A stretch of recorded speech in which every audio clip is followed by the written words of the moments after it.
il est 19 heures. Salut à toutes et tous. Donc cette 27e rencontre, on accueille donc Clément Sénéchal. Je suppose que certains ou certaines d'entre vous le connaissent déjà parce qu'il a un petit peu l'habitude de circuler sur les plateaux télé, notamment de France Télévisions. Un petit peu, pas beaucoup, hein. Ça s'est rapidement terminé quand même. Bizarrement. Voilà, la greffe m'a pas vraiment pris. Et bon, en tout cas, certains ou certaines le connaissent un peu.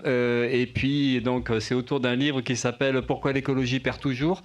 Un livre qui est sorti il y a 1 an à peu près et qui vient d'être réédité en format poche, ce qui est intéressant financièrement déjà pour celles et ceux qui veulent l'acheter. Et donc, Pas pour l'auteur, mais voilà, bah oui, parce qu'on passe de 22 euros à 9 euros. Hein, pour vous dire, donc la part qui va chez les auteurs diminue évidemment. Mais voilà, donc en tout cas, c'était l'occasion de le recevoir et de discuter donc à partir de ce qui est défendu dans ce livre-là.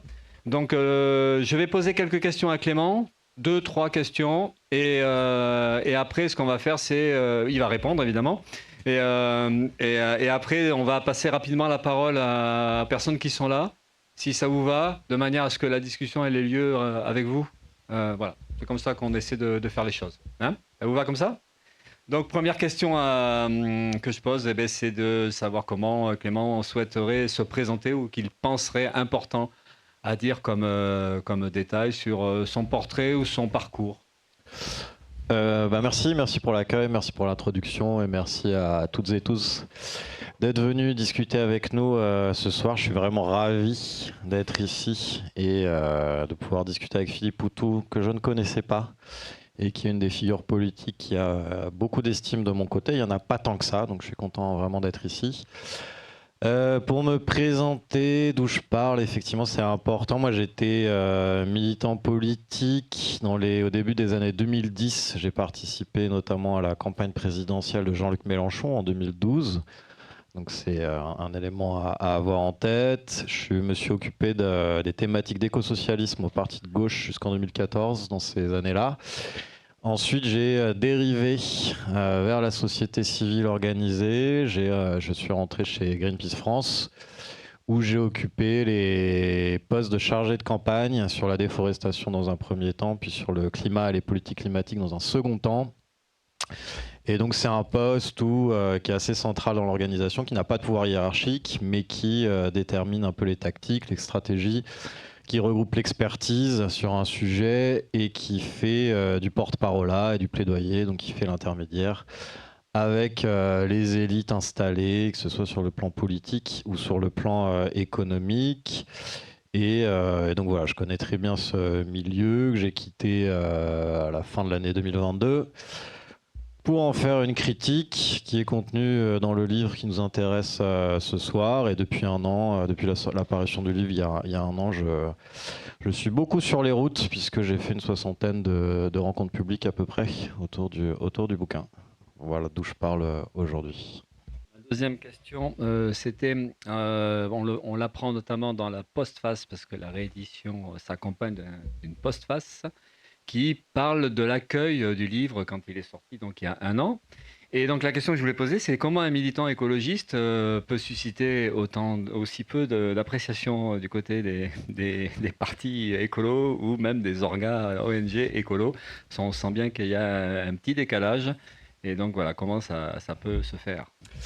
Ouais, parce que ce livre, c'est le récit des désillusions auxquelles je me suis affronté dans cette trajectoire au sein de l'écologie, ce que j'appelle l'écologie bourgeoise ou l'environnementalisme installé. Et donc j'ai entrepris dans ce bouquin de faire un peu la synthèse et de faire un décryptage historiographique et sociologique des différentes dynamiques de dépolitisation qui sont mises en œuvre par les appareils de l'écologie dominante, que ce soit les ONG, que ce soit le Parti des Verts, ou que ce soit dans une certaine mesure d'un certain nombre de vedettes médiatiques. Et donc je dresse les impasses de cette écologie qui est en échec aujourd'hui pour essayer de comprendre un peu les causes et les racines de cette impuissance organisée. Et donc évidemment ça ne plaît pas, à tout le monde. Mais j'ai constaté qu'on avait une écologie qui était constituée En fait, qui présentait l'écologie dominante, 3 caractéristiques qui la rendaient complètement dépolitisée, dépolitisante. La première, c'est une distanciation et un éloignement de la question sociale et donc un aveuglement vis-à-vis de la lutte des classes. La seconde, c'est cette prétention à surplomber les clivages politiques, à se prétendre apartisane, experte, neutre, supérieure à l'ensemble des causes politiques qui animent la controverse publique. Et la troisième, c'est une écologie qui est devenue extrêmement morcelable, négociable, négociée avec les élites et finalement complètement intégrée au fonctionnement régulier de la classe dominante par différents biais qui sont explicités dans le bouquin. La jeunesse de ce livre, elle se situe vraiment après l'élection présidentielle de 2022, où là j'ai vraiment eu l'impression de faire partie, in fine, d'une grande agence de communication et qu'on s'arrêtait toujours avant d'être utile, c'est-à-dire en lisière du spectacle, avant que les positionnements donnent lieu à des conséquences, portent à conséquences, avant qu'elles se dirigent vers des débouchés politiques et en quelque sorte avant qu'on se salisse les mains. Greenpeace ou le milieu environnemental, il présente une triple impasse sur la question de la praxis, sur la question de la pratique stratégique. C'est que comme il est éloigné, voire antithétique avec le mouvement ouvrier, bon, il est inutile grosso modo dans la conduite de la lutte des classes. Comme il est fondamentalement non violent, la voie insurrectionnelle lui est aussi complètement interdite et étrangère. Et comme il est apolitique, on pourrait se dire, bon, bah, quel biais pour transformer un peu le rapport de force et acquérir des positions de pouvoir. Qu'est-ce qui reste comme voie pacifiste et institutionnalisée? Bon, bah, la voie électorale par excellence. Sauf que comme les ONG sont apartisanes et qu'elles se revendiquent apolitiques, là encore, elles se refusent à peser de manière efficace et cohérente dans les périodes électorales et en l'occurrence en 2022 sur un scrutin qui est quand même surdéterminant au sein de la Ve République. Et donc là, on est resté complètement passif, on me répétait en interne qu'on n'était pas attendu, que c'était trop engagé d'aller chercher par exemple les abstentionnistes. On a remisé au placard les belles alliances syndicales, notamment Plus Jamais Ça, qu'il y avait eu avec entre Greenpeace, la CGT et différents syndicats. On avait fait l'affaire du siècle où on avait réuni un record de pétitionnaires qu'on a laissé somnoler paisiblement pendant la campagne présidentielle. Quand je demandais en interne si on pouvait se fixer comme objectif stratégique de faire élire quelqu'un et de pousser des candidatures qui avaient un programme écologique cohérent, évidemment, on m'a répondu que ça n'était pas le rôle du Greenpeace. Donc, grosso modo, on nous demandait simplement de faire de la figuration le temps que les élections passent. Alors même que ça faisait 5 ans que j'étais payé au quotidien pour dresser le constat de l'inanité du macronisme sur la question écologique. Et grosso modo, prendre des murs en permanence, y compris par les voies du plaidoyer, pour la simple raison que le projet du bloc bourgeois, ça reste et ça restera toujours de sécuriser, d'améliorer la rentabilité du capital, et que ce projet politique général, il est antithétique avec la conduite d'une quelconque bifurcation écologique. Et donc voilà, on n'a rien fait, on a regardé passer les trains, on a produit des dispositifs complètement pourris comme le débat du siècle. Peut-être que tu voudras en dire un mot, je ne sais pas, puisque tu as fini par réussir à t'inviter dans, dans cette merveilleuse émission. Et donc là, je me suis dit que grosso modo, le fait d'être dans une grosse ONG, avec des moyens, c'est 30 millions quand même par an de recettes Greenpeace. En fait, le calcul entre l'utilité d'avoir ces moyens matériels à disposition et les espèces de régression militante permanente qu'on s'impose pour continuer à entretenir ce système-là, présentait un solde largement négatif, où moi j'avais l'impression d'être complètement utile, voire de desservir ma propre cause. Bon, donc on s'est séparé avec Greenpeace et c'est là que j'ai entrepris de faire ce travail historiographique et sociologique, de remonter aux premières campagnes, notamment de Greenpeace, pour voir comment l'environnementalisme qui s'est développé dans les années 1970 avait été codé dès les origines. Et ça m'a conduit à développer le concept notamment d'écologie du spectacle, que je décris et que j'analyse dans le livre. Est-ce que tu veux que j'en dise un mot ou est-ce que... Oui. Oui, parce que là, je parle tout seul pour l'instant. Non, mais oui, c'est utile. D'abord, c'est toute une partie historique du début du livre, en fait. C'est parce que l'écologie perd toujours. Ça vient d'une expérience ou d'une histoire.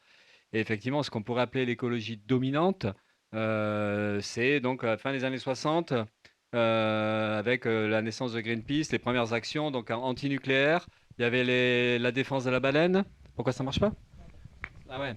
La défense de la baleine, des baleines, et la défense des phoques. Hein, donc en fait, ça raconte un peu toutes ces actions-là, qui étaient des actions très spectaculaires, à visée médiatique et tout ça. Donc voilà, donc Clément, il raconte, et sur plusieurs années, il y a comme un bilan à faire, c'est-à-dire en quoi ça a été efficace. Donc du coup, oui, tu peux détailler là-dessus, et peut-être qu'après on enchaîne sur parce que là, le titre, on va dire, il a un aspect presque pessimiste en disant bon voilà, enfin, on perd toujours, c'est pas la peine et tout ça, mais en fait, c'est une certaine écologie, et donc du coup forcément la discussion elle va vers mais quelle écologie pourrait être payante, et donc ça peut rejoindre, mais c'est ce que tu disais là, il y a une phrase qu'on entend beaucoup circuler, enfin qu'on voit circuler sur les réseaux sociaux, hein, l'écologie sans lutte de classe c'est du jardinage, vous connaissez cette phrase là? Donc visiblement c'était un militant écolo brésilien, je crois, Chico Mendes il me semble. Ouais, qui était responsable politique aussi. Ouais, et qui a été assassiné aussi par la suite. Donc en fait, dans cette phrase-là, je trouve ça peut être discuté à partir de là, c'est qu'il y a une écologie effectivement qu'on pourrait appeler le jardinage, qui est perdante à coup sûr, et il y aurait une écologie politique, ou en tout cas où on se politise, et donc on fait le lien avec l'économie capitaliste, la société telle qu'elle est aujourd'hui. Et voilà, c'est cette discussion-là qu'on peut avoir, et cette écologie-là peut l'emporter. Ouais, je vais essayer d'expliquer ça. Alors, effectivement, c'est intéressant quand même de faire un détour historique par les premières grandes campagnes internationales de Greenpeace qui ont vraiment codé la cause environnementale d'une certaine manière et qui l'ont codé essentiellement comme un spectacle.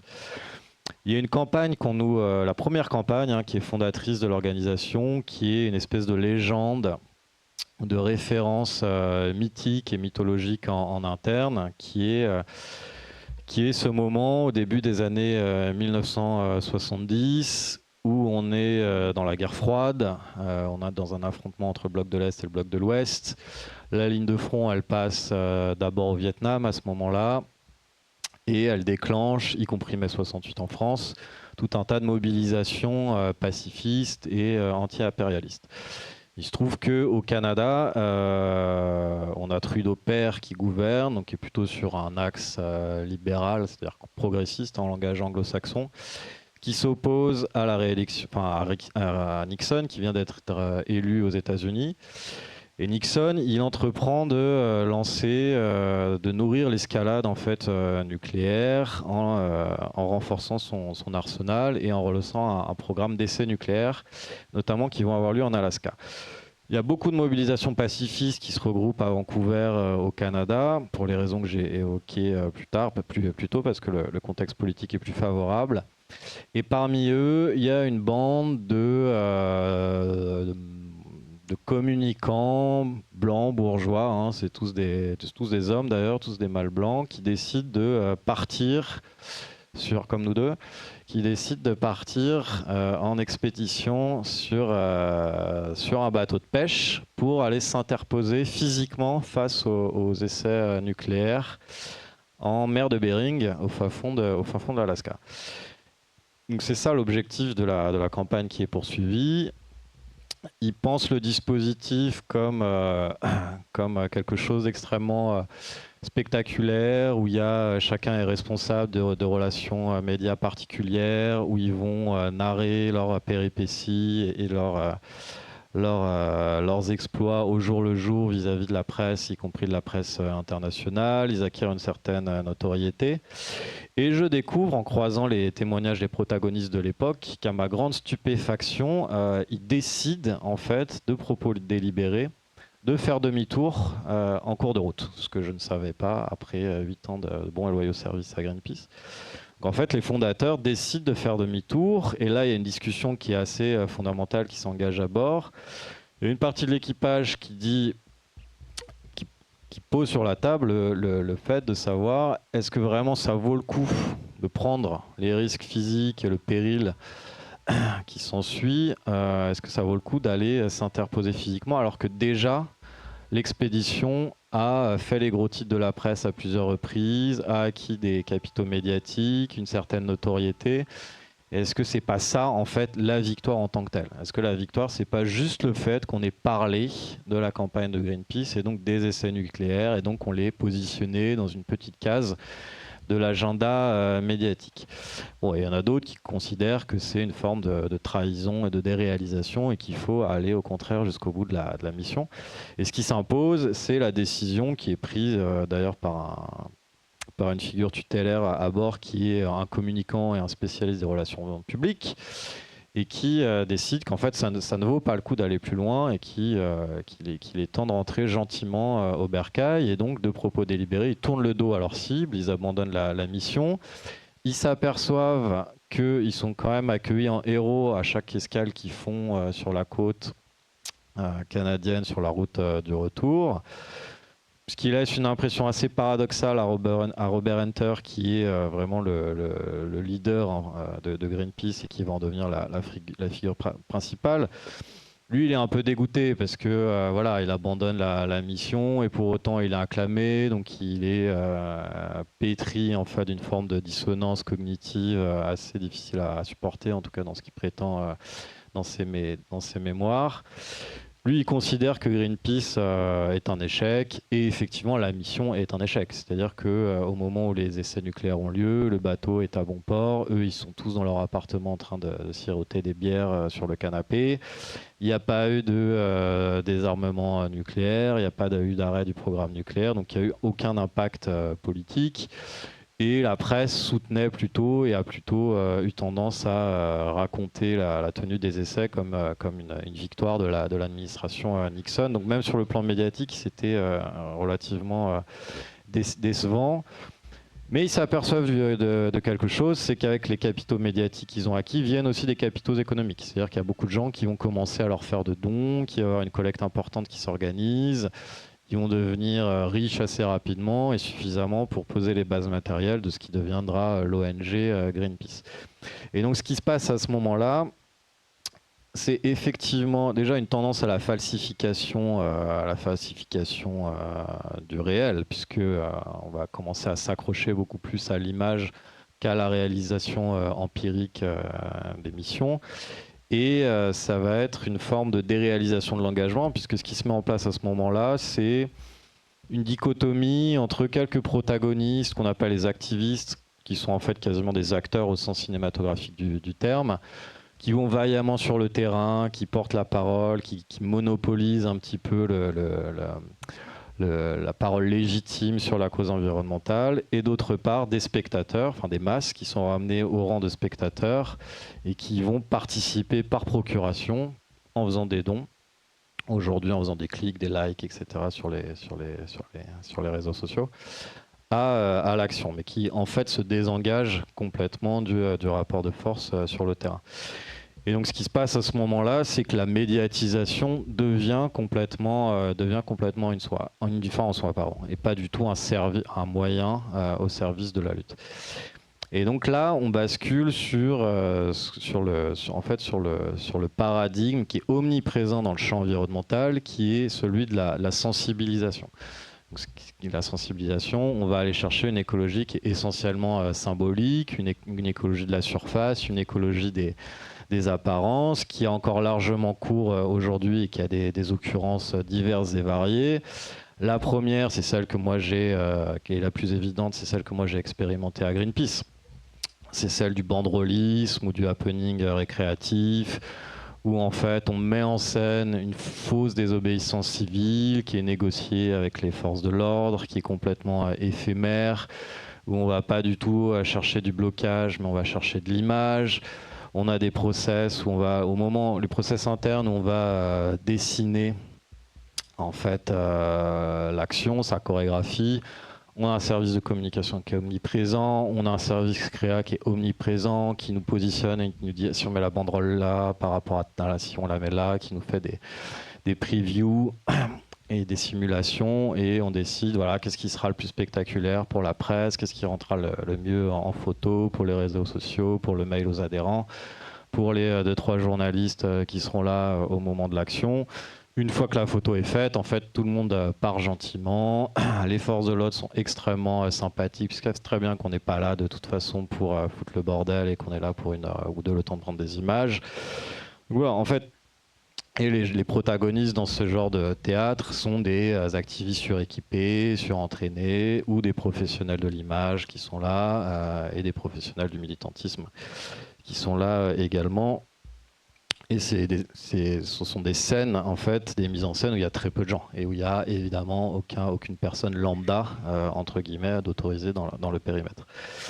Donc ça, c'est une première occurrence, mais une seconde occurrence, ça va être le fait de jouer les partenaires événementiels du pouvoir en permanence, hein, et d'amener la caution écologique à ce que peut proposer comme folklore institutionnel la classe dominante. Il y en a eu pléthore sous Emmanuel Macron, c'était les One Planet Summit, c'était la Convention citoyenne pour le climat, c'était les conseils de défense écologique, ça a été le grand débat qui a été mis en scène aussi pendant les Gilets jaunes, c'est la COP21, enfin tous ces festivals de fausses promesses permanentes. Là, le premier d'entre eux, c'était le Grenelle de l'environnement en 2007, quand même sous Nicolas Sarkozy, qui a été inspiré par des écologistes à l'époque, auquel ont participé benoîtement Nicolas Hulot, Yannick Jadot, qui à l'époque était directeur des programmes de Greenpeace, Arnaud Gossement, qui est un juriste assez médiatique aujourd'hui, qui dirigeait la FNE à l'époque,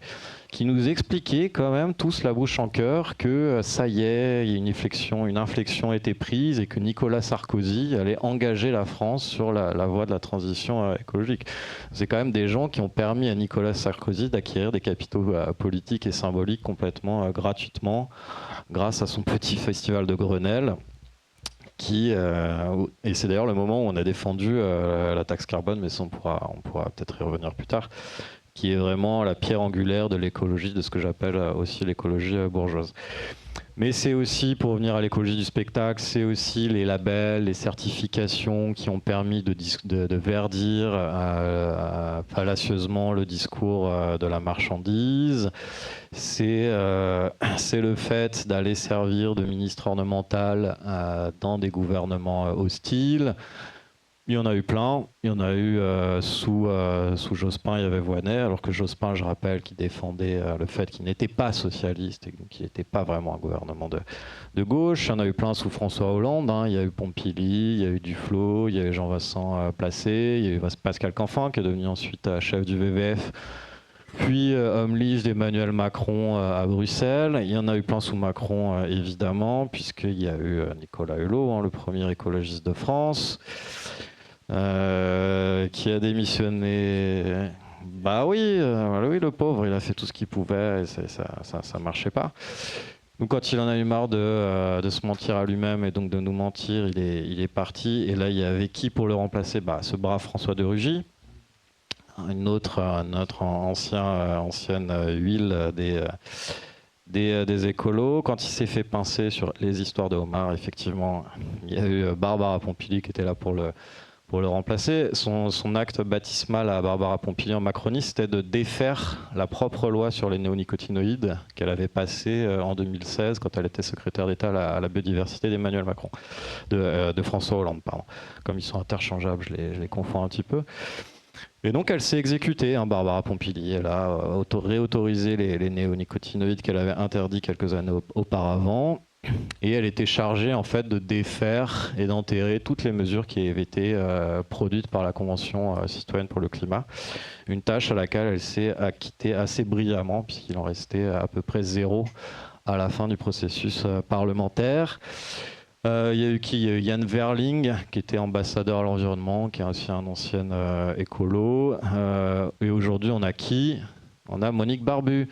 Monique Barbu, qui est ancienne présidente du WWF, qui s'est dit, après 7 ans de Macronie et de résultats environnementaux spectaculaires, elle va venir apporter sa pierre à l'édifice.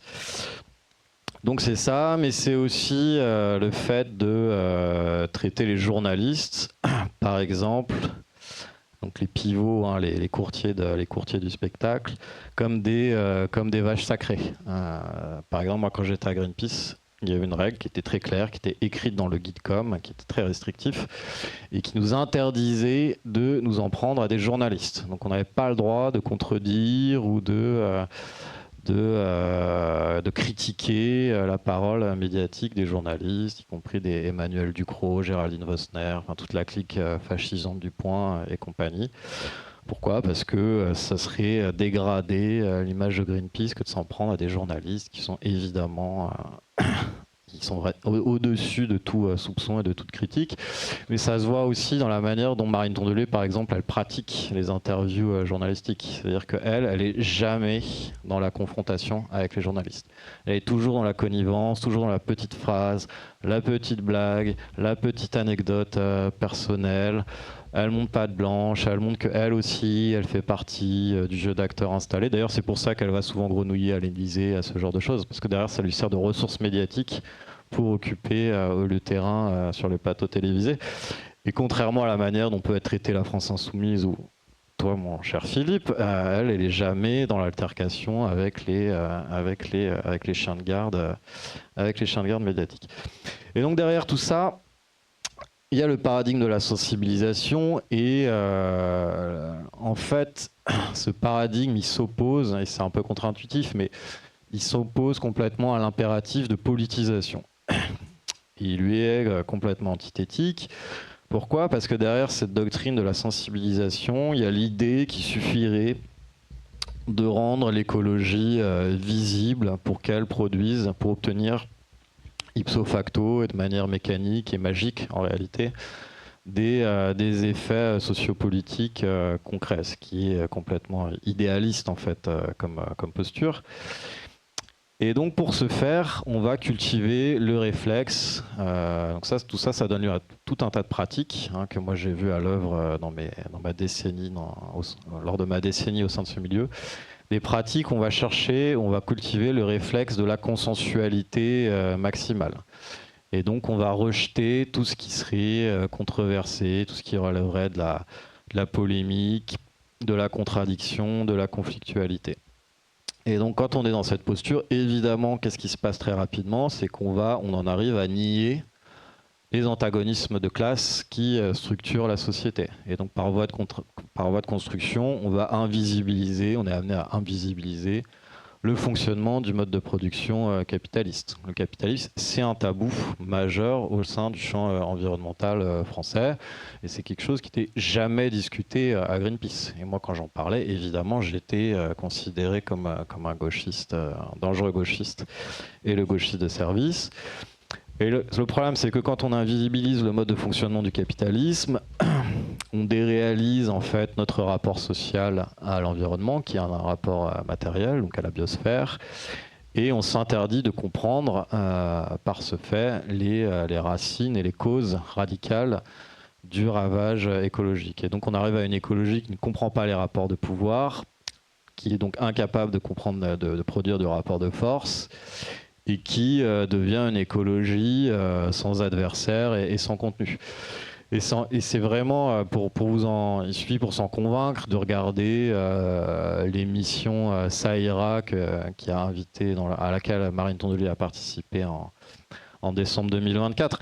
Alors je ne veux pas m'en prendre à elle parce qu'elle est pas là pour débattre et c'est dommage, mais le fait est que c'est la chef aujourd'hui quand même en France du projet écologiste. Et que dans l'espace public, depuis qu'elle est secrétaire nationale, je ne vois pas d'autres paroles issues du parti Les Écologistes. Donc je suis obligé un petit peu de m'appuyer sur elle pour démontrer mes thèses.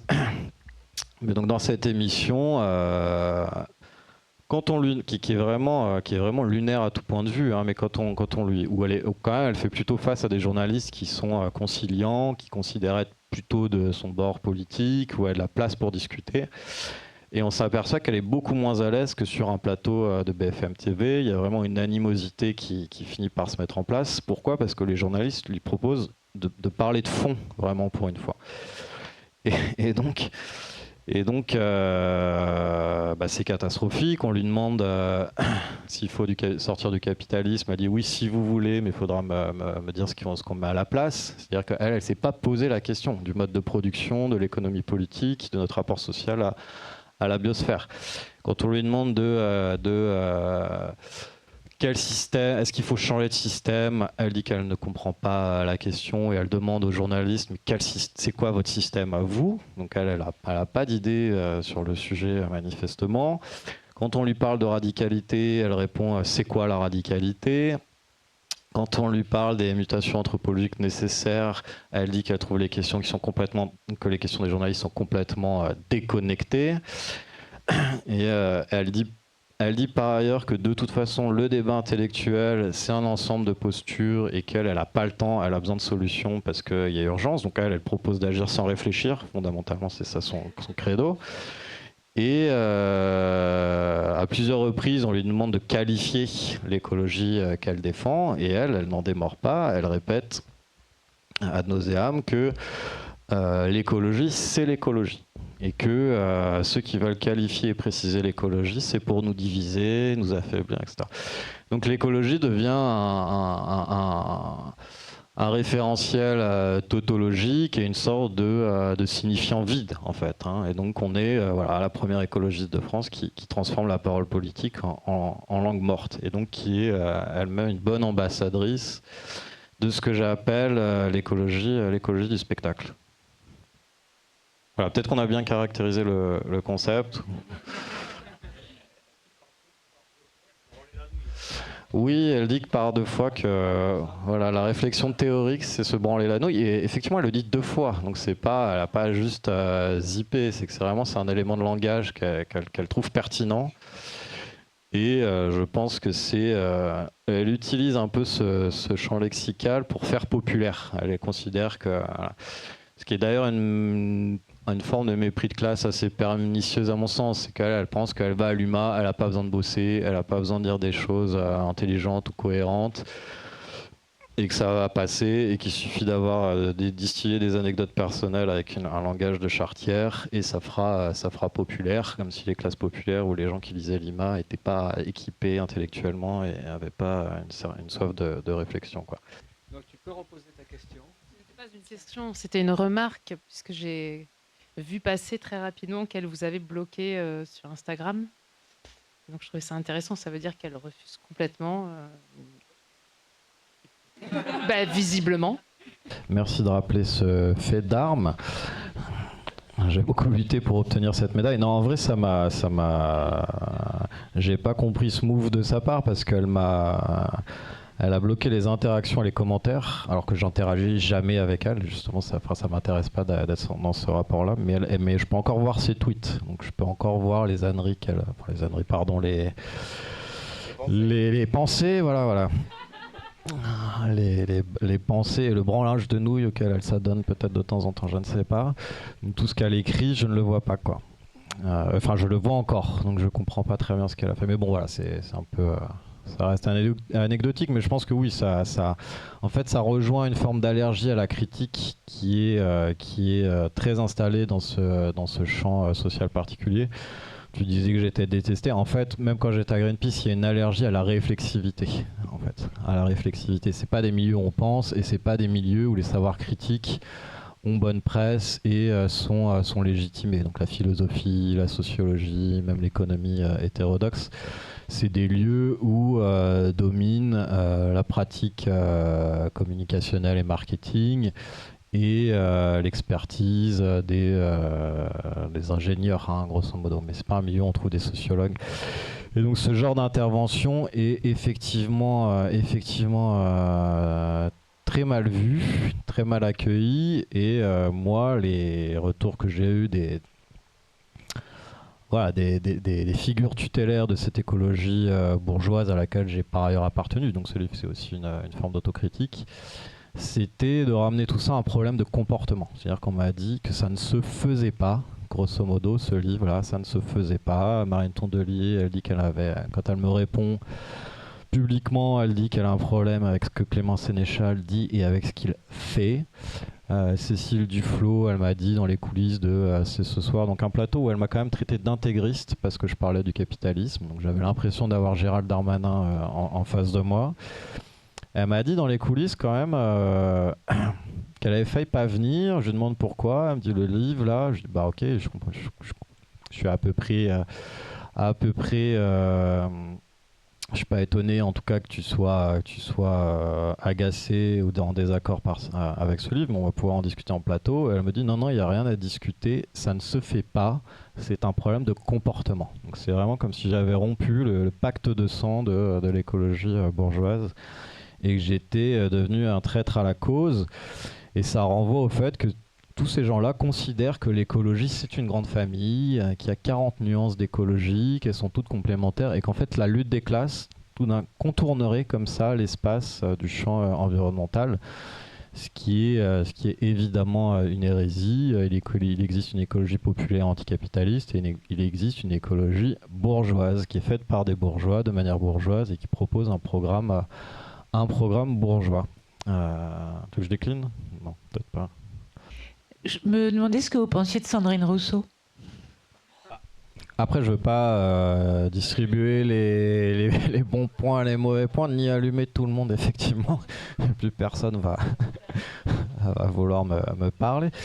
Mais non, Sandrine Rousseau, moi je trouve que c'est plutôt quelqu'un qui apporte des choses intéressantes à la controverse politique, qui prend des risques, qui s'expose, Elle incarne la ligne dissidente, voire opposante à la ligne majoritaire chez les Verts. Donc elle est dans un rapport d'affrontement en fait avec Marine Tondelier. Elle assume dans son discours de dire que l'écologie n'est pas soluble dans le capitalisme. Donc de ce point de vue-là, elle fait un travail de propagande intéressant dans la bataille culturelle en cours, et elle a des positionnements elle a réussi à faire progresser, à mon avis, de manière très significative la lutte féministe dans le pays. Donc par rapport à ça, moi je considère qu'elle fait plutôt partie des points d'appui dans la bataille et contre l'ordre patriarcal et bourgeois. Donc voilà. Après, l'interrogation, c'est est-ce que c'est chez les Verts qu'elle est la plus utile ou pas. C'est un vrai sujet tactique et stratégique. Je pense qu'elle se pose aussi la question. Le fait est que le parti là apparaît extrêmement verrouillé autour de l'axe Jadot-Tondelier. Donc voilà. Mais moi, j'ai plutôt de la sympathie politique et militante pour elle. Ouais, merci pour la présentation et l'exposé. J'avais juste une petite question par rapport au début de ce que vous disiez sur le côté partisan des organisations écologistes comme Greenpeace dont vous avez fait partie. Est-ce que vous considérez que ça peut pas rester quand même une porte d'entrée vers un militantisme qui ensuite serait un peu plus radical, c'est-à-dire que le côté partisan, le côté un petit peu mou entre guillemets, peut laisser une porte ouverte très large à tout type de potentiels militants qui ensuite, une fois entrés dans ce secteur-là, pourrait aller un peu plus loin dans leur engagement et se transformer dans d'autres formes d'engagement. Non. Okay. Non, je pense pas du tout. Je pense que sont plutôt des structures qui font végéter les gens dans une espèce de tiédeur petite bourgeoise. Et moi c'est un argument qu'on me sortait souvent, c'est oui mais Clément, faut faire des choses édulcorées, parce que comme ça il y a un parcours d'engagement, donc on commence doucement sur les premières strates avec des éco-gestes à la con, tout ça, et puis les gens deviendraient des révolutionnaires. Évidemment ça ne se passe jamais comme ça, c'est-à-dire qu'il y a tout de suite le plafond de verre à la deuxième strate qui se présente, et en fait on dépolitise les gens en permanence. Ce sont vraiment des machines à dépolitiser. Moi, je m'en suis rendu compte d'autant plus une fois que j'étais sorti de ce milieu-là. J'étais déjà politisé avant. Donc, moi, mon programme, entre guillemets, c'était de politiser l'environnementalisme quand j'ai intégré Greenpeace.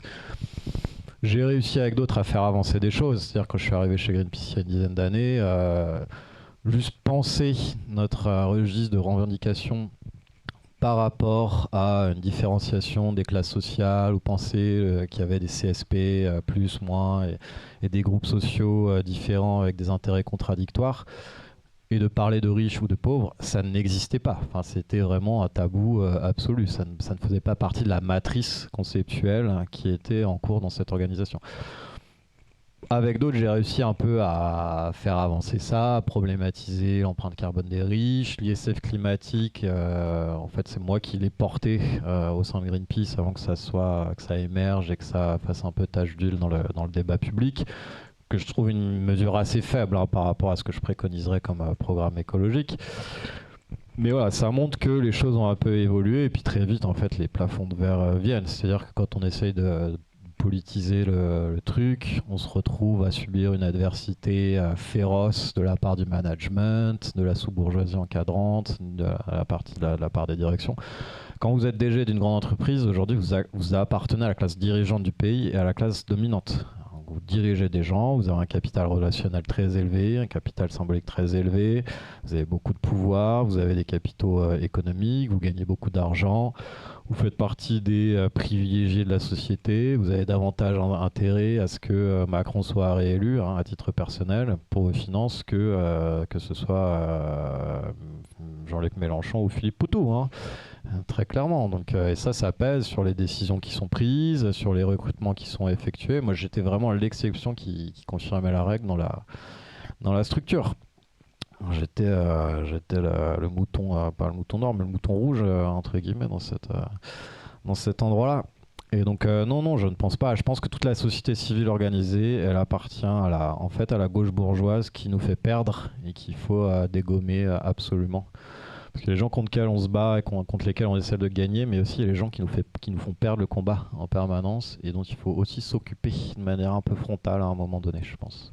Et c'est aussi l'objet de ce livre. Mais je pense pas que ça soit des sas de politisation, en fait. Je pense que ce sont beaucoup plus des appareils ou des machines à produire de la fausse conscience bourgeoise sur les enjeux dont elles s'emparent, quoi.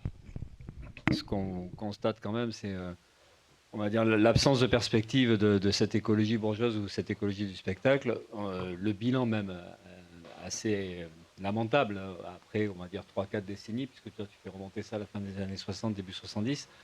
Ouais, et à travers l'illustration actuelle, en plus, ça continue toujours, quoi. Donc, ce qu'on peut voir quand même depuis quelques années, c'est qu'il y a une écologie plus radicale, politique et plus collective aussi, notamment à travers les soulèvements de la Terre. Et les soulèvements de la Terre, c'est un peu le produit actuel de cette évolution-là. Mais on le voit depuis quelques années, il y a des luttes très dures. Bon, on avait vu Notre-Dame-des-Landes qui a duré plusieurs décennies. On avait eu la lutte contre le barrage de Sivens, la 69 maintenant, les méga-bassines aujourd'hui, la ligne Lyon-Turin. Enfin voilà, des exemples sont très nombreux dans beaucoup de villes d'ailleurs. Ça peut être aussi de la défense de jardins, d'espaces verts dans des villes comme à Besançon ou à Rouen. Il y a pas mal de choses qui se passent. Et là, c'est la réponse en fait. Donc on peut dire que la réponse, elle est là, et ça correspond aussi à une nouvelle génération, quand même, en grande partie, très politique, qui fait le lien avec le capitalisme, avec la lutte des classes, et surtout qu'il y a un côté beaucoup plus démocratique, c'est-à-dire c'est avec une volonté que ce soit pris en charge très collectivement par en bas, que ça devienne des luttes populaires et reliées à d'autres luttes. Donc ça, on peut penser quand même que tout ce que toi tu racontes, c'est un bilan qu'il soit fait, qu'on ait dans la tête, et c'est peut-être ce truc-là qui est en train de se passer dans les combats de tous les jours, et je pense que la perspective, elle est vraiment là, et c'est à partir de là qu'on peut peut-être imaginer une écologie qui peut gagner. Mais quand ça devient une écologie qui ose toucher à tout, qui ose taper sur le système, qui ose faire du lien avec les luttes antiracistes, avec la solidarité avec les migrants, avec les luttes féministes, LGBTI, tout ça, on voit que tout ça, ça se tient. Et c'est vrai que dans ce contexte-là, on peut imaginer des combats beaucoup plus efficaces. Oui, absolument, tu fais bien de le... Pardon. C'est bien pour ça qu'ils sont agressés d'une façon aussi fascisante par les forces de l'ordre, avec bien sûr les ordres du Très-Haut, n'est-ce pas ? On l'a vu par rapport aux Salines, qui ressort actuellement, avec Darmanin qui va être mis au pied de son mur, espérons. Ouais. Oui, pardon. Et ça, c'est un signe évident que ça dérange effectivement le pouvoir en place, parce qu'on est rentré là dans une lutte, non seulement une lutte de classe, mais une lutte de conscience. Et c'est pour ça que ce mouvement est énormément porté par des jeunes, parce qu'ils ont conscience de cette urgence climatique, voilà, et qu'ils n'ont plus envie, je suppose, hein, moi j'ai l'âge que j'ai, donc, mais je suppose que si j'avais 20-30 ans aujourd'hui, effectivement, j'aurais envie de m'investir de façon efficace, de façon concrète, et pas avec des trucs qu'on est reçus à l'Élysée ou, bon, ou dans les salons ou sur les chaînes télé. Non, mais tu me comprends, fais pas semblant. Voilà. Voilà. Donc oui, les soulèvements de la Terre, il était temps et bravo. Ouais, peut-être dire un mot des soulèvements qui sont effectivement porteurs d'espoir dans le champ écologique et dans le champ politique plus généralement.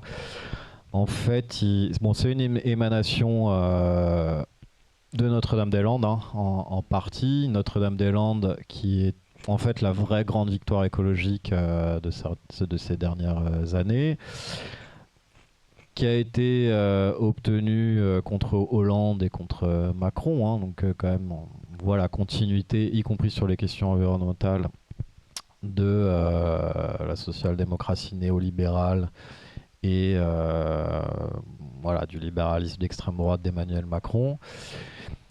C'est intéressant les premières armes des soulèvements de la Terre, d'ailleurs c'est assez intéressant, c'était à Besançon où ils sont venus en soutien d'une lutte locale, la lutte des jardins des Vêtes.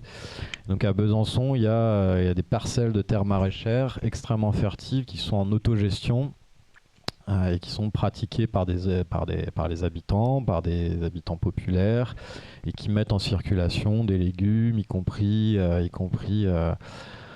dans les banlieues adjacentes, dans les barres d'immeubles. Donc on est vraiment sur une écologie populaire extrêmement concrète et autogérée. Et à Besançon, la mairie écologiste, qui est une émanation du macronisme, a décidé de tout bétonner pour faire un écoquartier. Et donc de donner tout ça à des promoteurs immobiliers et donc de cadenasser la pratique du territoire dans des rapports lucratifs, et donc d'exposer des gens qui travaillaient la terre, d'expulser des gens qui travaillaient la terre de manière fondamentalement écologiste. Donc les soulèvements de la Terre sont venus au soutien de cette mobilisation qui pour l'instant est gagnante, hein. C'est des gens qui s'organisent, c'est un collectif qui s'organise et qui lutte contre les bulldozers, contre les forces de l'ordre. Les parcelles ont été vendues il y a des années, mais pour l'instant les jardins tiennent bon. Et donc la lutte s'organise contre l'écologie bourgeoise, y compris sur le terrain environnemental. Les soulèvements de la Terre, c'est le constat qu'à la fin du mandat macroniste et à la fin de la vague 2018-2019, où le terrain était quand même très occupé par l'écologie du spectacle, il y avait l'affaire du siècle, il y avait ensuite la Convention citoyenne pour le climat, qui était manigancée par Cyril Dion dans les couloirs de l'Élysée, avec la complicité du coup d'Emmanuel Macron. C'est-à-dire quand même grâce à Cyril Dion, on avait Édouard Philippe et Emmanuel Macron qui étaient les précurseurs mondiaux de la démocratie participative et de la transition écologique. Bon, face à ce constat, qui n'ont évidemment débouché sur strictement rien, et donc face à ce constat-là, se sont constitués les soulèvements de la Terre sur un paradigme assez différent, qui est, disons que la matrice générale, c'est une rupture des négociations. Une rupture des négociations avec l'État bourgeois, avec le bloc bourgeois, et donc ça implique en fait de revenir à une forme d'action directe au sens large, c'est-à-dire doté d'un contenu empirique concret et qui se déploie sur le territoire. Et donc ça implique une réévaluation de la désobéissance civile pour la rendre concrète, offensive, dangereuse et la sortir un peu des méandres du mime et du spectacle dans laquelle les ONG bourgeoises l'avaient engluée jusqu'à présent. Et on revient à une forme à une forme de démarche qui se distribue entre hégémonie et contre-hégémonie, où en fait on va replacer l'écologie dans un camp concret, donc nourrir une guerre de position beaucoup plus qu'une guerre de mouvement.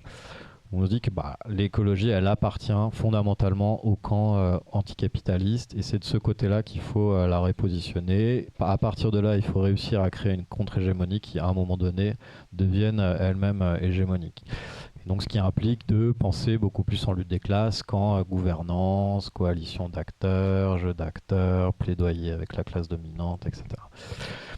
Et donc on a déjà une écologie, enfin si je peux donner quelques éléments stratégiques qui sont poursuivis, qui sont observés par les soulèvements de la Terre. Il y a le premier c'est d'avoir vraiment un ancrage local, de revenir au territoire, d'avoir une écologie concrète qui vise la reprise des terres et le blocage des grands projets inutiles, avec ce qu'on appelle une stratégie de la composition. On va chercher un spectre large en fait, de groupes sociaux qui peuvent avoir des caractères antagonistes a priori, mais qui dans une lutte concrète qui concerne des habitants, des riverains, un territoire spécifique, une situation réelle, vont développer des intérêts communs et des sociabilités militantes où ils vont s'apercevoir qu'ils appartiennent potentiellement à la même classe sociale et qu'ils ont des intérêts communs. Et ça peut être par exemple des naturalistes ou des chasseurs qui vont se retrouver pour la défense d'un bois, par exemple. C'est ce qu'on a vu s'opérer par exemple sur certains segments et tronçons de la lutte contre la 69. Un deuxième point, c'est d'abandonner en fait le totem de la non-violence et du pacifisme pour accueillir en leur sein une forme de diversité des tactiques. On le voit dans le fait que Black Bloc est accueilli, par exemple, dans les rangs. On voit par le répertoire d'action qui est mobilisé aussi, qui encourage des formes de blocage, des formes de saccage, des formes d'occupation, donc tout un répertoire d'actions qui avait été qui est évidemment criminalisé par l'État, mais qui avait été aussi délégitimé par les ONG bourgeoises. Et troisième point, c'est le retour d'un vocabulaire guerrier, en fait simplement du langage de la lutte, hein, où on parle de désarmer des sites industriels, on parle de défendre des terres, de reprendre des terres, et qui forme l'expression d'un fond doctrinal qui est de manière assumée anticapitaliste à tout point de vue et intersectionnel. C'est-à-dire qu'il y a une grande place pour la lutte antiraciste, antifasciste au sein des soulèvements de la Terre, qui est un élément central, hein, si on veut réussir à réunifier les classes populaires. Bon, l'une des cartes majeures du bloc bourgeois, c'est de jouer en permanence la question raciste, parce que c'est une manière en fait disons qu'on va faire dériver la controverse vers la périphérie de l'ordre capitaliste en disant aux ouvriers blancs, bah, vous avez quand même des privilèges par rapport aux personnes racisées qui veulent vous piquer votre place, votre poste, etc. Et donc par ricochet, vous êtes inclus et vous êtes légitimé au sein du consensus capitaliste. Et donc l'ordre capitaliste en tant que tel redevient se faire légitimer, y compris au sein des rangs des classes exploitées par le mode de production capitaliste. C'est ça qui est joué par le bloc bourgeois aujourd'hui. Et donc avoir une écologie qui ne prend pas à bras le corps ces questions-là, c'est une écologie qui est hors sol et complètement déconnectée. Mais donc voilà, l'émergence des soulèvements de la Terre, ça marque un peu un basculement d'hégémonie, en tout cas au sein du champ environnemental, où la vieille écologie bourgeoise, qui est quand même devenue complètement inaudible, en fait, la disparition de l'écologie, le backlash écologique, ce qu'on appelle le backlash écologique dans la presse bourgeoise, c'est la disparition de l'écologie bourgeoise. C'est-à-dire la disparition du greenwashing, de la sensibilisation, des vedettes qui nous rabâchent toujours qu'il faut changer les imaginaires et les récits et ce genre de trucs. Donc eux, ils sont marginalisés. Donc la presse considère que c'est un backlash écologique qui n'existe pas. On n'a jamais été dans une société écologique. Dès qu'il est arrivé au pouvoir, Macron, il a commencé à affaiblir les objectifs climatiques du pays. Il est allé de recul en recul environnementaux. En fait, il n'y a pas de backlash spécifique actuellement. C'est juste qu'il n'y a plus d'expression écologique dans la bouche du gouvernement. Mais ça ne change rien particulièrement à l'ordre des choses. Ce qui existe, c'est une écologie par le bas, qui est mal thématisée politiquement, que les médias n'ont pas intérêt à rendre extrêmement visible, et sur laquelle nous on doit travailler. Mais donc cette écologie, à mon sens, elle commence à devenir hégémonique dans le champ environnemental, et ça c'est plutôt une bonne nouvelle en fait. Et c'est un peu, il y a un parallèle, en fait c'est un parallèle un peu à retardement de ce qui a pu se passer dans le spectre de la gauche électorale, où la France insoumise est devenue majoritaire par rapport aux satellites de la social-démocratie, quoi. Non, je disais, s'il y a une troisième réédition, il y aura une autre postface, et puis ça dira peut-être pourquoi l'écologie jusqu'à présent a beaucoup perdu, et Absolument. pourquoi elle peut gagner, quoi. Et c'est vrai que dans ce qui se passe aujourd'hui, on appelle ça les soulèvements de la Terre, mais tout ce qui se passe autour de ces luttes, de ces combats radicaux, il y a quelque chose qui est hyper stimulant, c'est que ça fait réfléchir. Ça fait réfléchir sur les stratégies du combat, de comment on se défend, comment on fait face. En plus, comme le camp d'en face, les Darmanin et compagnie, comme ils élèvent le ton aussi. Ça devient de plus en plus dur, de plus en plus brutal. On le voit avec la répression à Sainte-Soline pour la 69. Bon, on le voit aussi dans le discours permanent, jusqu'à même attaquer des humoristes. Faire le lien avec Pierre-Emmanuel Barré, même si c'est la police, mais c'est quelqu'un qui a refait une chronique aussi sur les chasseurs, et puis sur justement le lien entre les chasseurs et les lobbies, et puis ces possédants, ce camp des possédants. Donc on voit bien aussi toute la brutalité et la répression. Donc du coup, tout ça, tout ce qui se passe aujourd'hui, ça permet de faire réfléchir et de se dire, oui, discutons ensemble de comment on se défend et comment on peut rendre efficace nos propres luttes. Et ça fait le lien avec aussi, je ne sais pas si vous l'avez lu, là, c'est un bouquin de Andreas Malm qui pose le problème de la violence, parce que comment saboter un pipeline. Et c'est très bien, parce que ça permet aussi de poser le problème, quoi, de réfléchir à ça, parce que la radicalité, on va dire, elle a deux sens, en fait. Il peut y avoir la radicalité sur la question des modes de lutte, sur la question de la violence, ou de ne pas avoir peur de saboter, de ne pas avoir peur de casser des choses. Et l'autre type de radicalité, c'est aussi la remise en cause du système. C'est d'oser remettre en cause le système et de discuter de la lutte contre la propriété privée, parce qu'en fait, le cœur du truc, c'est ça. Donc c'est pour ça que la socialisation ou l'expropriation, tout ça, ça peut faire partie. Ce que tu dis, toi, de reprendre les terres, de socialiser la terre, de la remettre sous contrôle et sous contrôle, sous maîtrise des populations. Donc voilà, il y a ces deux formes de radicalité, et il faut reconnaître que les luttes d'aujourd'hui, elles permettent en tout cas, elles stimulent là-dessus. Elles donnent envie de réfléchir, de voir comment on peut avancer. Ouais. Ça, c'est ce que n'a pas su faire l'écologie bourgeoise pendant 40 ans, depuis quelques années. Voilà. Et j'ajouterais un petit truc par rapport aux luttes. Il y a Plogoff qui me semble être une lutte très de revoir parce qu'il y a un documentaire super qui a été fait, c'est de Pierre et de Fusil, je crois que ça s'appelle, où on voit une mobilisation populaire un village et les villages autour, et c'est aussi une victoire. Alors c'est début des années 70, ça va être décroché finalement de toute la suite, mais il n'empêche qu'il y a aussi des petites expériences anciennes sur lesquelles on peut jeter un regard, et que ça peut aider aussi à voir comment on peut se défendre aujourd'hui, quoi. Ouais, absolument. Dans les années 70, il y avait une écologie radicale qui existait et qui a été supplantée peu à peu par l'écologie institutionnelle, des ONG et ensuite du parti des Verts. C'est bien de revenir à la mémoire de ces luttes auxquelles participait une écoféministe comme Françoise de Beaune, par exemple. Françoise de Beaune, elle plastiquait les centrales nucléaires quand même à l'époque, en construction. Donc on a quand même un peu baissé de niveau, si je puis dire. Après, sur l'action de la répression, c'est pareil, il faut être assez lucide par rapport à ça. C'est-à-dire qu'à mon sens, ça sert à rien de s'en émouvoir. Enfin, il faut s'en émouvoir évidemment publiquement. C'est intéressant parce que ça permet d'objectiver le caractère complètement autoritaire et fascisant de l'État bourgeois. Mais elle fait nécessairement partie du jeu, parce que c'est au moment où devient offensif précisément qu'il y a de la répression. Quand il n'y a pas de répression, c'est juste qu'on est strictement inoffensif. Et la tentative de dissolution des soulèvements de la Terre, elle en est le signe. Je veux dire, j'aimerais bien savoir à quel moment le WWF ou Greenpeace ont été menacés de dissolution par l'État ces dernières années. Donc, ouais, voilà, c'est ça. Ouais, ils étaient privés d'accès au cabinet ministériel. Même ça, je pense que c'est jamais arrivé, je pense. Et là-dessus, voilà, il faut voir un peu quel est le rôle de l'écologie institutionnelle par rapport à cette répression ou à ces modes d'action.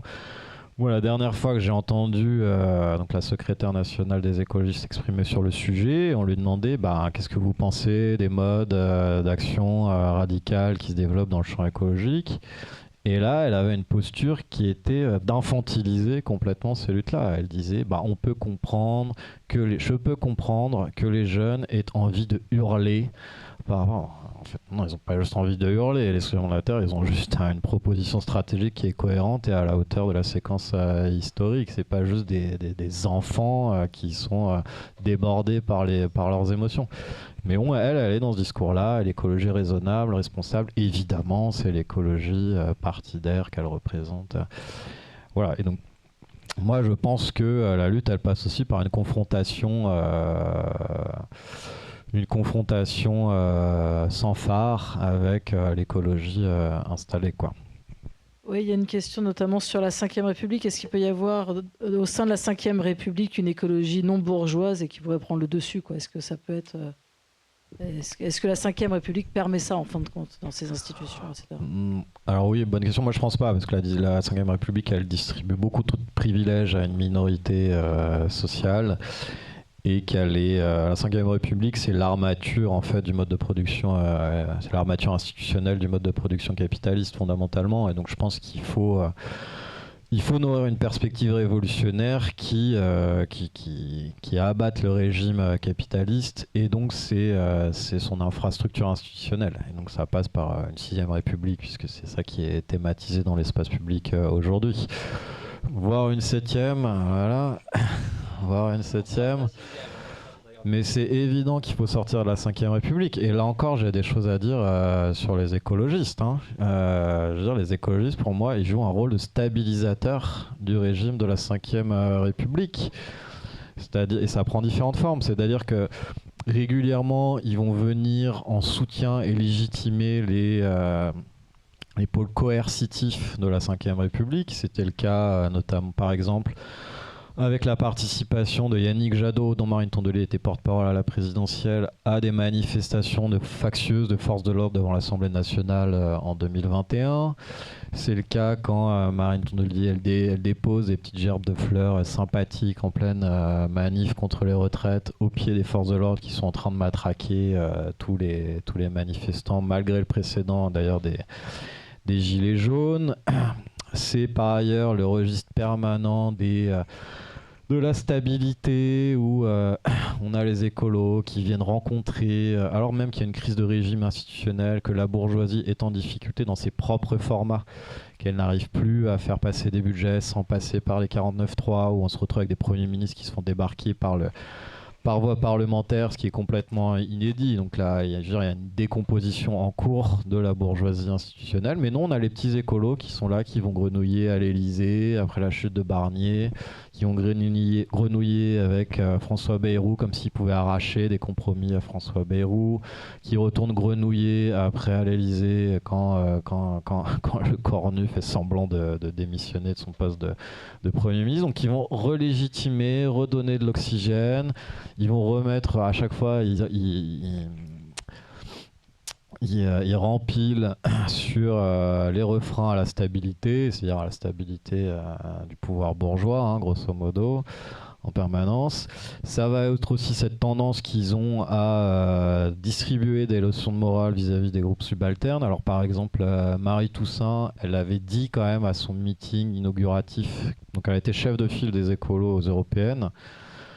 Ils avaient fait un super meeting avec du Buttigieg et des trucs comme ça qui s'appelait Pulsion ou Pulsation, je ne sais plus, le meeting s'appelait comme ça. Et donc son discours introductif, elle avait quand même dit à la vérité, parce qu'elle était fâchée avec le bruit et la fureur, la colère, tout ça, et elle avait dit à la vérité, en bas on sait se tenir. Donc grosso modo, c'était vraiment les bons pauvres de Madame de Sévigné, quoi. C'était le retour de ça. C'est les appels au calme répétitifs en permanence, dès qu'il se passe quelque chose dans les banlieues. Ah bah non, les appels au calme, il faut se calmer, machin. Donc tout ce qui ressemble à un début d'insurrection légitime, ils sont là pour brandir l'étouffoir. C'est la manière dont ils se comportent aussi, on vient d'en parler, vis-à-vis du flanc radical sur la thématique strictement écologique.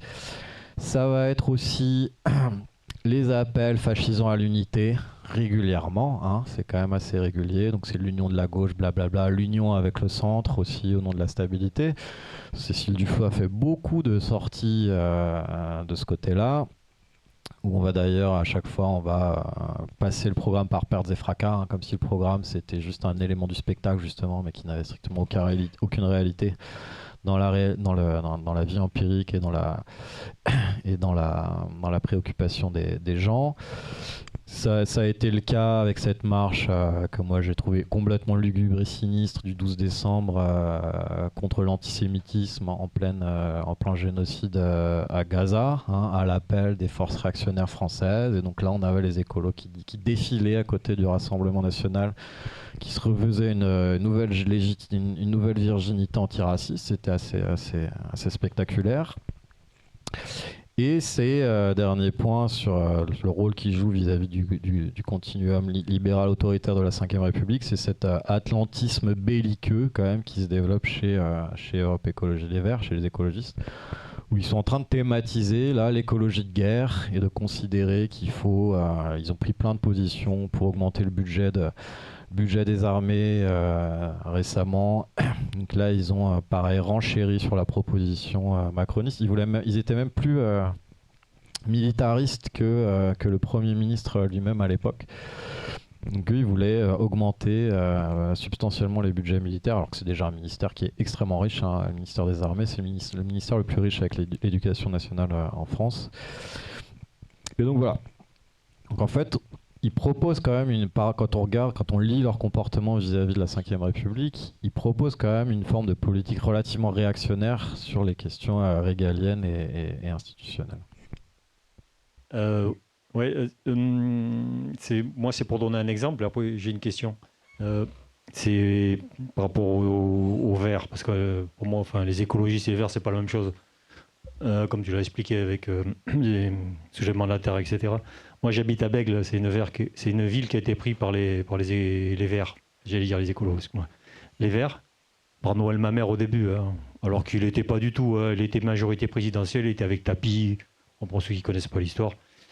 Moi, c'était une ville communiste avant, qui était tenue par les communistes. C'est juste à côté, hein, ça touche Bordeaux, c'est de l'autre côté des boulevards. Et il s'allie avec la droite pour prendre la ville. Il y est arrivé, il les a virés. Et nous, on a vu comment ils ont mis en place leur politique écologiste, entre guillemets, quoi. Enfin, bon, on est une des villes qui a été le plus bétonnée, et très très vite, en fait. Il y a eu un fameux écoquartier que j'ai habité. Enfin, moi, il a rien d'éco, hein, à part les moustiques qu'on a eu tout le temps. Et ils ont rasé un des quartiers qui était le plus ouvrier, qui votait le plus communiste. Ils l'ont rasé. C'est les déco-quartiers. Ouais, les déco-quartiers. Où il y avait 450 logements. Ils l'ont rasé, ils ont fait passer le tramway au milieu, ils ont fait plus de 1500 ou 2000 logements. Il y a 3 arbres, malheureux arbres. Enfin bon, c'est un truc minable, quoi. Enfin bon, on les a vus mettre en place. Ils ont privatisé, enfin pas privatisé. Si, ils ont privatisé la régie de HLM qu'on avait. Ils l'ont vendu à une société qui fait soi-disant... Enfin, c'est une filiale de Muliez Auchan, etc. Ils étaient déjà connus dans le Nord, on savait les saloperies qu'ils avaient fait, et ils ont fait la même chose à Bègle. C'est parmi ceux qui expulsent le plus avant la trêve hivernale, d'ailleurs, à chaque fois c'est la même chose. Et ils leur ont vendu le truc, hein. C'était la Samsive. Et je m'en souviens parce qu'il y a le conseil municipal, ils en ont parlé, parce qu'apparemment il y a encore du reliquat, il y a encore du fric, il y a encore du bénéf. Ils ont voulu raser tout un endroit où il y avait des arbres, une espèce de jardin, tu vois, un peu sauvage. Et les gens se sont battus parce qu'ils voulaient planter encore des immeubles. Et manque de peau pour eux, les gens ils se sont organisés, les habitants du coin, ils ont fait une pétition, il y avait plus de 2000 ou 3000, enfin un truc super, même nationalement, etc. Et ils ont été obligés, ils voulaient passer en force, hein, en expliquant oui mais il faut bien loger les gens, etc.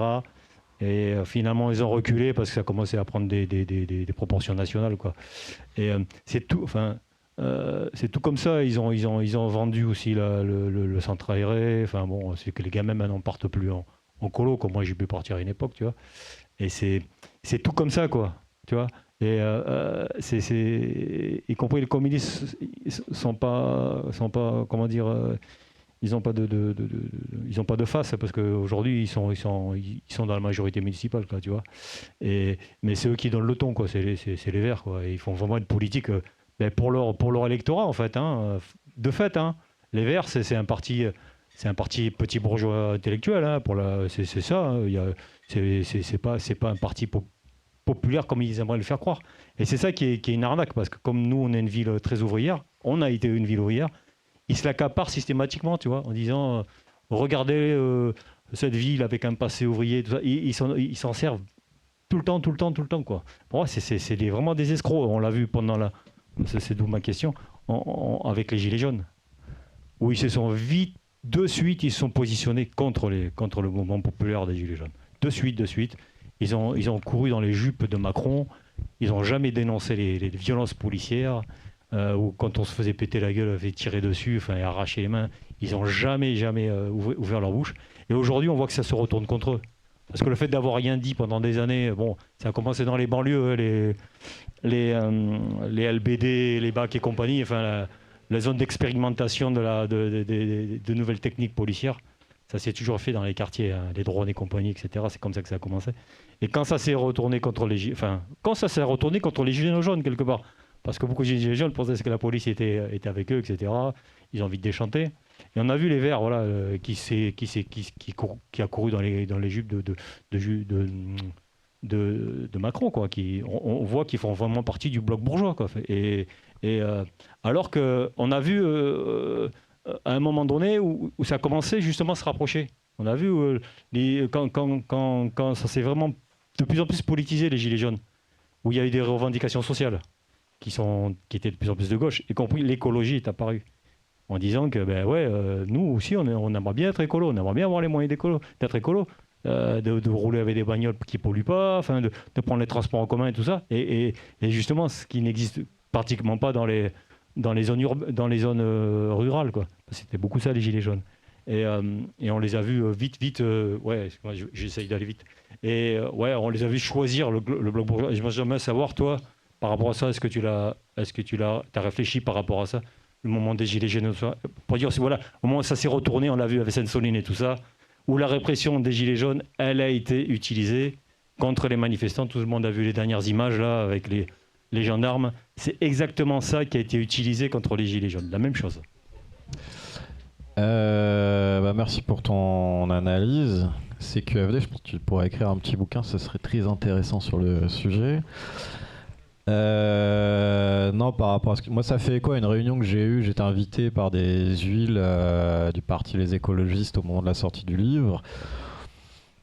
Bon, ils m'ont écouté, ils m'ont dit qu'ils étaient plutôt d'accord avec moi, que oui, il fallait travailler une écologie de rupture, mais que eux, ils étaient coincés parce que leur vivier électoral principal, c'était les citadins blancs bourgeois de centre-ville, et que eux, dans ce cadre-là, ils étaient nécessairement contraints de proposer une approche gradualiste des problèmes et nuancée et modérée, donc d'être écolo mais pas trop, et de veiller aux intérêts financiers, sociaux et matériels de cette bourgeoisie plutôt culturelle qui a envie d'espace vert en bas de chez elle, et qui pour autant joue le jeu de la métropolisation à plein pot. La métropolisation, c'est juste la configuration urbaine du néolibéralisme, hein, et l'extension du capitalisme sur le territoire. Sur les gilets jaunes, oui, c'était vraiment une séquence extrêmement intéressante, où là il y avait un conflit d'agenda entre ce que faisait le mouvement environnemental et ce que faisaient les gilets jaunes, qui n'étaient pas prévus au programme. Moi, je l'ai dit plusieurs fois, les gilets jaunes, c'était le mouvement écologique le plus pertinent de ces dernières années, parce qu'ils sont partis d'une contestation de la taxe carbone.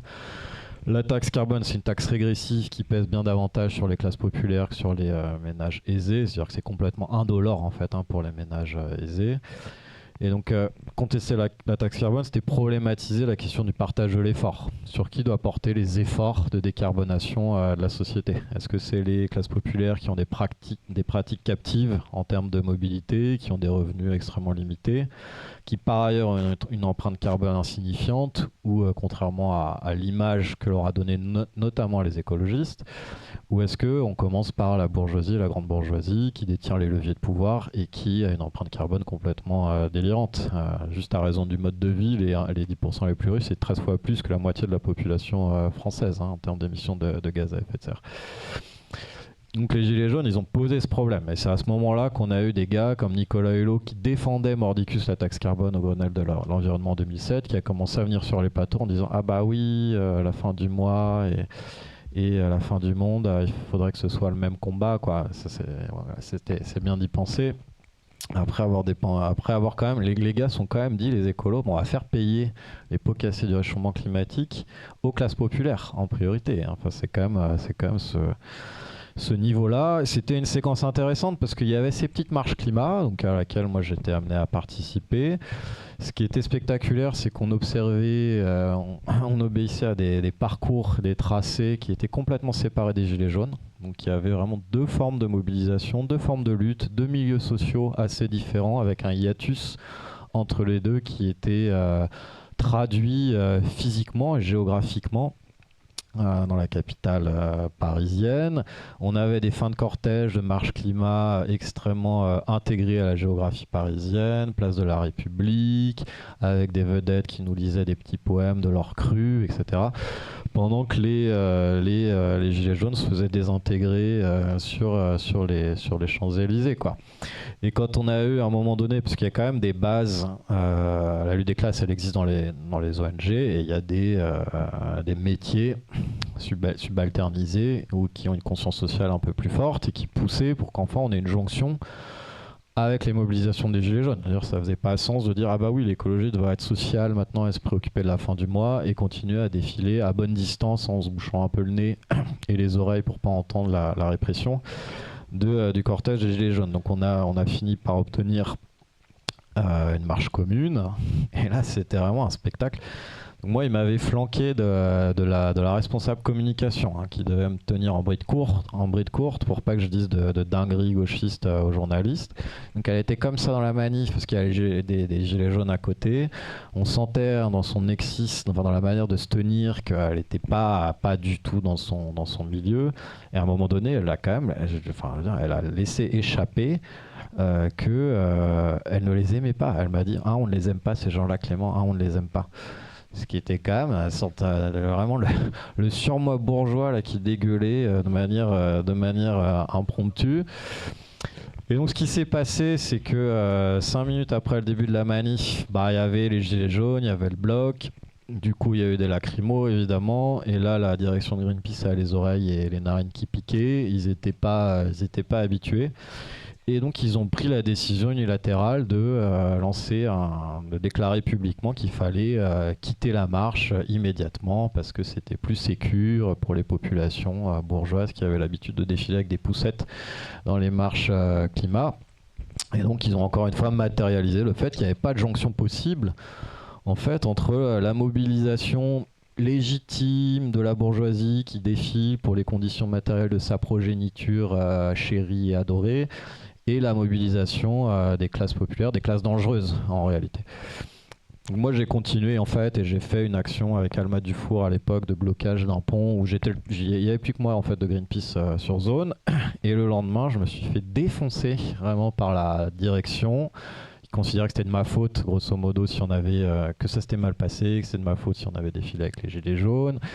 Et là la DIRCOM m'a dit mais tu les connais toi peut-être les revendications des gilets jaunes?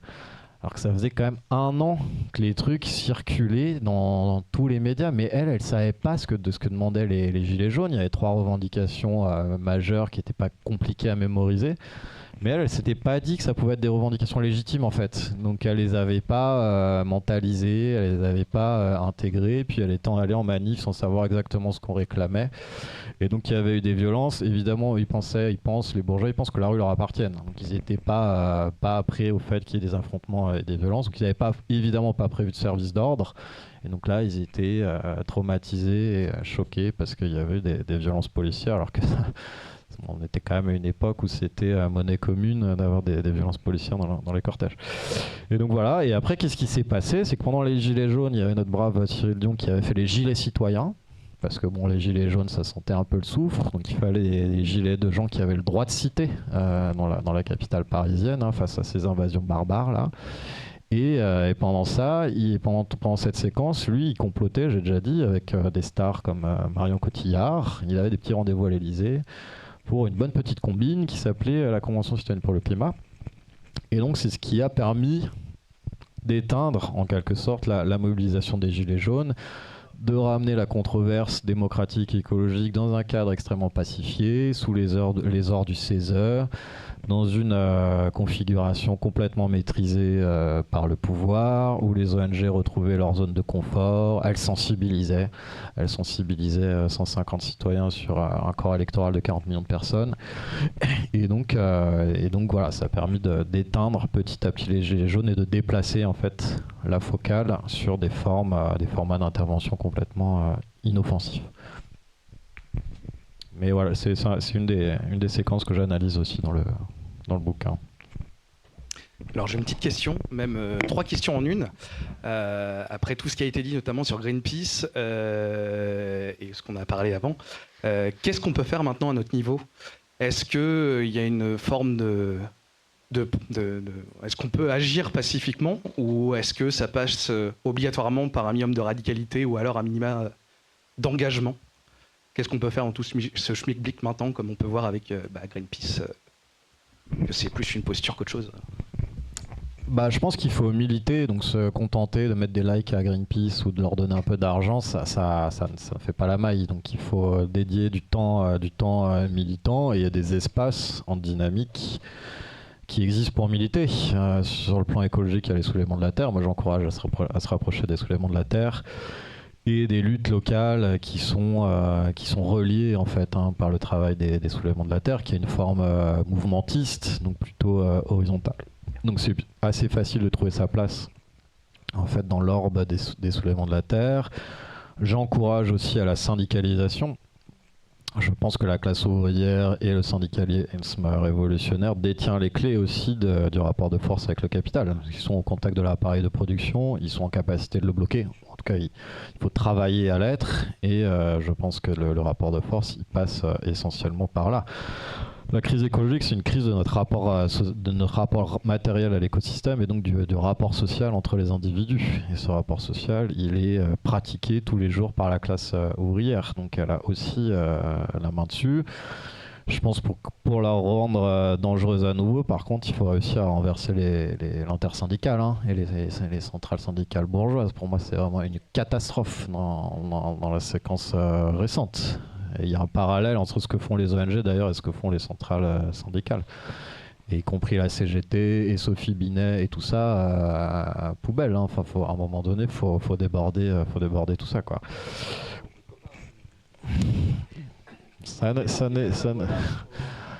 Ouais, Martinez, catastrophe. Grosse catastrophe. Donc là, il y a un travail à faire, mais faut se syndiquer.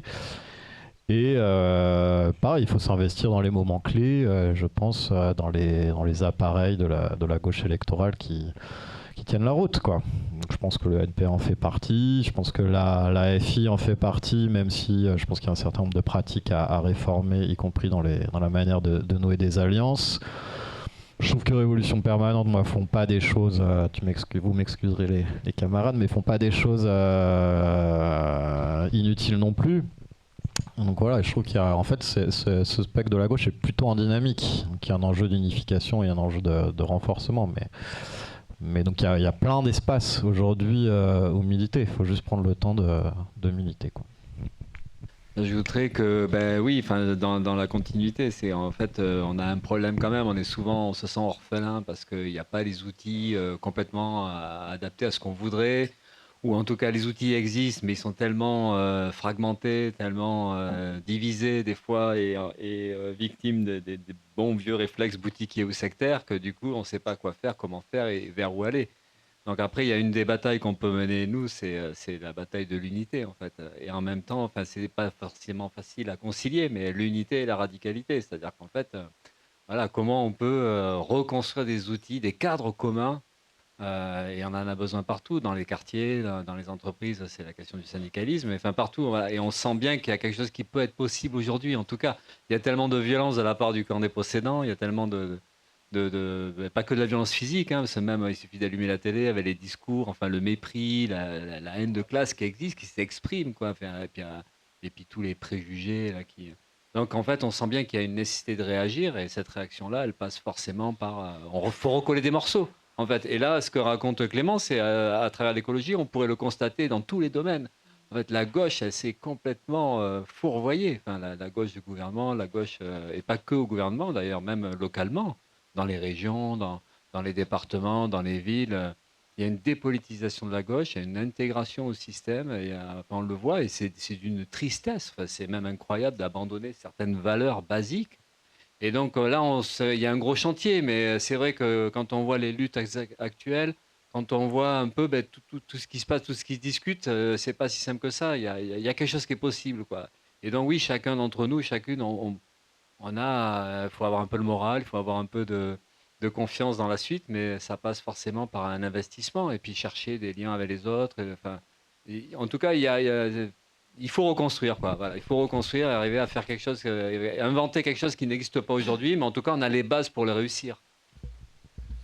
Ouais, je suis d'accord avec ça. L'enjeu principal, c'est l'unification du camp anticapitaliste dans toutes ses composantes, avec une césure claire vis-à-vis du bloc bourgeois auquel appartient la gauche social-démocrate, à mon sens. Et après, dans la période récente, il y a des moments où on n'était pas loin de l'emporter. Enfin, sur les gilets jaunes, s'il y avait eu un comportement différent des appareils bourgeois, on avait un rapport de force sur la réforme des retraites, la lutte contre la réforme des retraites. C'est pas passé loin non plus. Il y avait, si on n'avait pas le syndicalisme bourgeois là, qui avait planté le truc, c'est mon analyse, on pouvait remporter la mise en 2022 sur le plan électoral. La gauche n'était pas très loin de rupture, n'était pas très loin du second tour. Il y a des luttes décoloniales dans les Outre-mer qui sont extrêmement vigoureuses et virulentes aujourd'hui. Il y a une écologie par le bas qui est vivace, qui n'est pas forcément visible et qui n'est pas assez bien thématisée à mon sens, mais qui est très dynamique. Il y a les soulèvements de la terre qui remportent un certain nombre de batailles locales, qui était hier ou avant-hier, qui envahissait le site industriel de BASF, qui produit des pesticides chimiques en partie illégaux. Voilà, 500 personnes, c'est beaucoup qui prennent des risques. Hein, sur les petites mises en scène de Greenpeace, il y a 5-10 personnes, quoi. Donc, il y a une dynamique qui est là. Moi, je suis pas du tout défaitiste, contrairement à ce que pourrait laisser penser le titre du bouquin. Hein. Moi, je suis pas du tout défaitiste. Et je pense qu'il y a des possibilités et des perspectives historiques qui sont là à portée de main, quoi.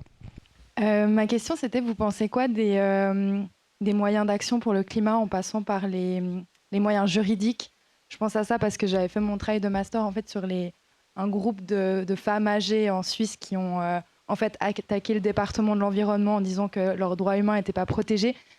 Et puis cette espèce de, ou tout d'un coup utiliser des outils en fait qui sont pas du tout faits pour ça et qui n'ont pas du tout été construits pour ça et un peu faire preuve d'inventivité en passant par ces voies-là. Vous en pensez quoi? Moi, je pense que c'est une stratégie de repli de l'écologie bourgeoise, en fait, qui s'est dit, on va regarder, comme on a abandonné l'ambition de modifier la superstructure législative, parce qu'on a abandonné l'ambition de conquérir le pouvoir sur des bases hégémoniques, et du coup, on va regarder avec l'ordre légal existant, si on peut pas, en tordant un peu les trucs, récupérer dans l'ensemble des tribunaux quelques petites victoires symboliques. En réalité, il y en a très peu, et surtout, c'est pas là où il faut concentrer ses forces, c'est prendre le pouvoir pour changer l'ordre juridique et législatif. Donc moi, je suis assez sceptique par rapport à ça. Par contre, l'expertise juridique, elle est utile et intéressante sur les actions de désobéissance civile réelles, hein, parce que les gens s'exposent, ils doivent être défendus, il faut qu'il y ait des gros bataillons de juristes qui les encadrent et qui soient là pour garantir leurs droits fondamentaux. Donc, c'est une profession, c'est une expertise qui peut être utile dans la lutte radicale et insurrectionnelle, hein, ça complètement. Par contre, la stratégie juridique qui consiste à faire dire à des lois bourgeoises ce qu'elles veulent pas vouloir dire et croire qu'on va obtenir des inflexions comme ça, je trouve que c'est très répandu, hein, c'est très à la mode aujourd'hui dans les ONG, effectivement, mais je pense que ça illustre en fait le défaitisme de l'écologie bourgeoise. Voilà, désolé, je sais pas si... C'était bien tenté. Bien tenté, ouais. Hein, on va... non, au cas... En fait, c'était une question en plus, là. Hein. Hein, c'est de la triche. C'était prévu qu'il n'y en avait plus. Mais bon, on va laisser répondre Clément quand même. Donc est-ce qu'il y a un accompagnement, est-ce qu'il y a des juristes qui proposent des accompagnements juridiques sur des actions radicales? Oui, ça existe. C'est le cas régulièrement à chaque action des soulèvements de la terre. Donc oui, ça existe. Et il y a beaucoup de militants qui s'engagent aussi dans des études juridiques, précisément pour être en capacité de produire cette assistance qui contribue au rapport de force, évidemment. Voilà, cette fois c'est bien fini. Hein. Donc le mot d'ordre, ça sera le jardinage et la lutte radicale. Hein. Ça vous va comme ça? On fait les deux, on peut faire les deux. Hein. L'un n'empêche pas l'autre. Mais voilà, c'est ça. Il y a des jardins à défendre aussi. Et voilà. Ah, et juste dans toutes les luttes qu'il y a aujourd'hui, il y a la lutte dans les quartiers populaires, hein, ce qu'on appelle des fois les émeutes ou des révoltes. Là aussi, fait partie des luttes complètement légitimes, malgré toutes les dénonciations de l'ensemble de la gauche qui se désolidarise assez facilement dès qu'il y a un peu de colère et de violence. Mais je pense que ça fait partie des choses très importantes et la reconnexion avec ces luttes-là, elle va être déterminante pour la suite. Voilà. Donc, alors, juste un peu de pub avant de se quitter. Demain, il y a une rencontre encore demain avec des sociologues, des gens qui réfléchissent. Donc, c'est sur l'élite, enquêter sur l'élite au pouvoir. L'élite c'est là que je... Non, j'ai l'impression d'être sur un plateau de BFM si je regarde. Donc enquêter sur l'élite au pouvoir, c'est deux sociologues, hein, Paul Lagneau et François Dunord, qui viennent. C'est en lien avec l'université de Bordeaux-Montaigne, donc ça risque d'être chouette. Donc ça sera une discussion sur c'est quoi l'élite, comment on peut y réfléchir, comment on peut la qualifier, c'est quoi la délimitation. Enfin en tout cas voilà, il y aura toute une réflexion là-dessus. La semaine prochaine, après, c'est sur les luttes féministes au Maroc. Hein, c'est une femme marocaine qui a été en prison sous Hassan II. Et donc, c'est un bouquin qui raconte cette expérience-là. Donc, à la fois les luttes démocratiques des organisations étudiantes des années 70-80, avec donc les luttes féministes aussi en prison. Bon, ça, voilà. Et puis, on a un historien qui s'appelle Julien Théry. C'est dans une série qui est très sympa. Là, c'est en finir avec les fausses idées sur... Il y a des tas de thèmes. Et là, c'est sur l'histoire. Et donc, ça raconte entre Napoléon. Donc, ça reprend pas la version de Louis Sarkozy, en fait. Ça parle de nos ancêtres les Gaulois. Ça parle de plein de choses fausses qu'on nous raconte. Ça va à l'encontre du mythe national, enfin du roman national et tout ça. Donc, ça va être aussi très intéressant. Il y a Julia Foyce qui sera là début décembre. Enfin voilà, bon, et donc c'est sur notre compte Insta de la librairie, les 400 coups, où il y a le programme, enfin voilà, ce programme-là, voilà. Donc c'était le petit coup de pub, et maintenant on remercie donc Clément. Mais pourquoi je dois regarder la caméra? Ah bon, voilà. Non, je regarde pas, voilà. Donc on remercie Clément qui est venu de loin, hein, de très loin, dans ce climat froid et humide bordelais. Voilà, donc on le remercie pour donc ce livre-là. On remercie toutes les personnes qui sont venues aujourd'hui. C'est quand même, ça fait plaisir. Hein. L'espace est petit et il s'est bien rempli, donc c'est chouette comme ça. Et on remercie l'équipe technique, sans qui il n'y aurait pas de diffusion sur Twitch. Voilà, et on remercie le service d'ordre qui est resté bien à l'entrée toute la soirée. À la prochaine, ciao.